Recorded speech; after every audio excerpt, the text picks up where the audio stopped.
Paytm से क्या हुई भूल कि मिली ऐसी सजा। पेटीएम पेमेंट्स बैंक पर आरबीआई के कार्रवाई की क्या है मायने।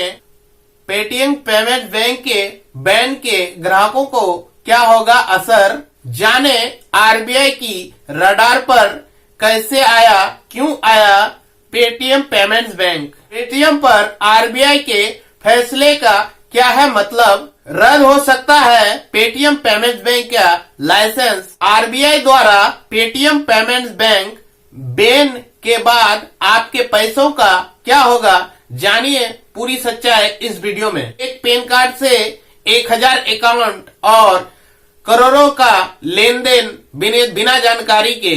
पेटीएम पेमेंट्स बैंक पर क्या है आरोप और आरबीआई ने क्यों लिया करा एक्शन। तो चलिए दोस्तों, वीडियो को हम जो है पूरी तरह से जानकारी देते हैं। एक पैन कार्ड पर 1000 खाते दर्ज, जाने आरबीआई की रडार पर कैसे आया पेटीएम पेमेंट बैंक। इसको हम विस्तार से आपको जो है पढ़कर सुनाते हैं। एक विश्लेषक के मुताबिक पेटीएम पेमेंट बैंक के पास करीब 35 करोड़ ई वॉलेट है। इनमें से लगभग 31 करोड़ निष्क्रिय है, जबकि केवल लगभग 4 करोड़ ही बिना किसी शेष राशि या बहुत कम शेष के साथ सक्रिय हैं। और जानते हैं इसकी खास बातें। आरबीआई की रडार पर कैसे आया पेटीएम पेमेंट्स बैंक। हजारों खाते खोलने के लिए एक ही पैन का उपयोग। आरबीआई ने प्रवर्तन निदेशालय को भी मामले से अवगत कराया है। धन शोधन संबंधी चिंताओं और वॉलेट पेटीएम तथा इसकी बैंकिंग शाखा के बीच सैकड़ों करोड़ रुपए के संदिग्ध लेन देन के कारण भारतीय रिजर्व बैंक को विजय शेखर शर्मा द्वारा संचालित इकाइयों पर शिकंजा कसना पड़ा। सूत्रों के अनुसार पेटीएम पेमेंट बैंक लिमिटेड के पास लाखों गैर केवाईसी अनुपालन वाले खाते थे और हजारों मामलों में कई खाते खोलने के लिए एक ही पैन कार्ड का उपयोग किया गया था। सूत्रों ने यह भी कहा कि ऐसे उदाहरण है जहां लेन देन का कुल मूल्य करोड़ों रुपए है, जिससे धन शोधन की चिंताएं बढ़ रही है। और एक पैन कार्ड पर 1000 खाते दर्ज हैं। ऐसा पाया गया है कि 1000 से अधिक उपयोगकर्ताओं ने एक ही अस्थायी खाता संख्या को अपने खातों से जोड़ा हुआ था। आरबीआई और लेखा परीक्षकों दोनों द्वारा आयोजित सत्यापन प्रतिक्रियाओं के दौरान ये बात सामने आई है। सूत्रों ने यह भी कहा है कि आरबीआई को चिंता है कि कुछ खातों का इस्तेमाल मनी लॉन्ड्रिंग के लिए किया जा सकता है। प्रवर्तन निदेशालय को सूचित करने के साथ साथ आरबीआई ने अपने निष्क्रिय गृह मंत्रालय और प्रधानमंत्री कार्यालय को भी भेज दिया है। राजस्व सचिव संजय मल्होत्रा ने रॉयटर्स को बताया कि अगर अवैध गतिविधि का कोई सबूत मिला तो प्रवर्तन निदेशालय पेटीएम पेमेंट बैंक की जांच करेगा।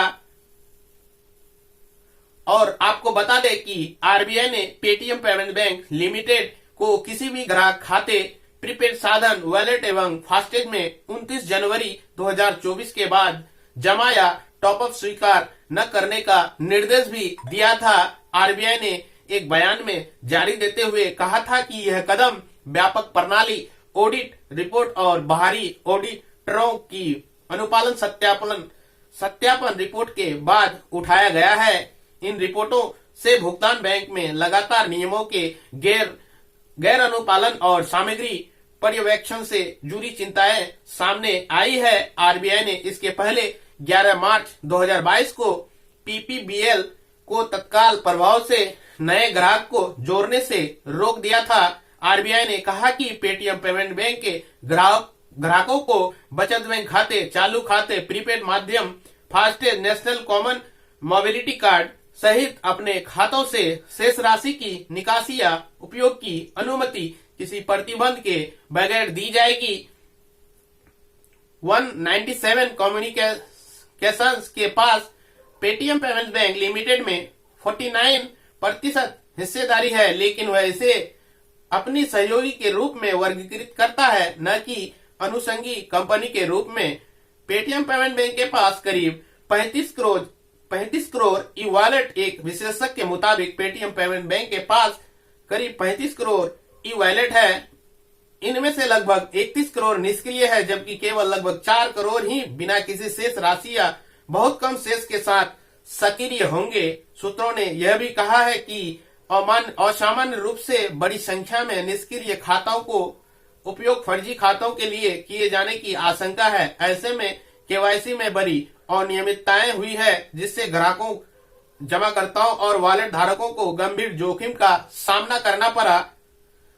सूत्रों ने कहा कि बैंक द्वारा प्रस्तुत अनुपालन कई मौकों पर अधूरा और गलत पाया गया। आरबीआई के निर्देश के बाद 197 कम्युनिकेशंस लिमिटेड, जो पेटीएम ब्रांड का मालिक है, के शेयरों में पिछले 2 दिनों में 40% की गिरावट आई है।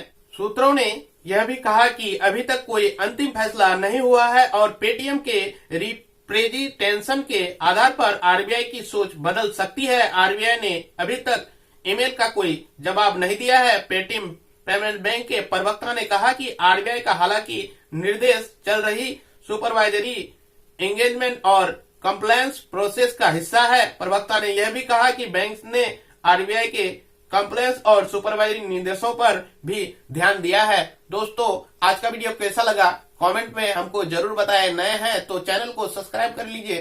तब तक के लिए दीजिए हमको इजाजत। आज का वीडियो इतना तक ही, तब तक के लिए जय हिंद।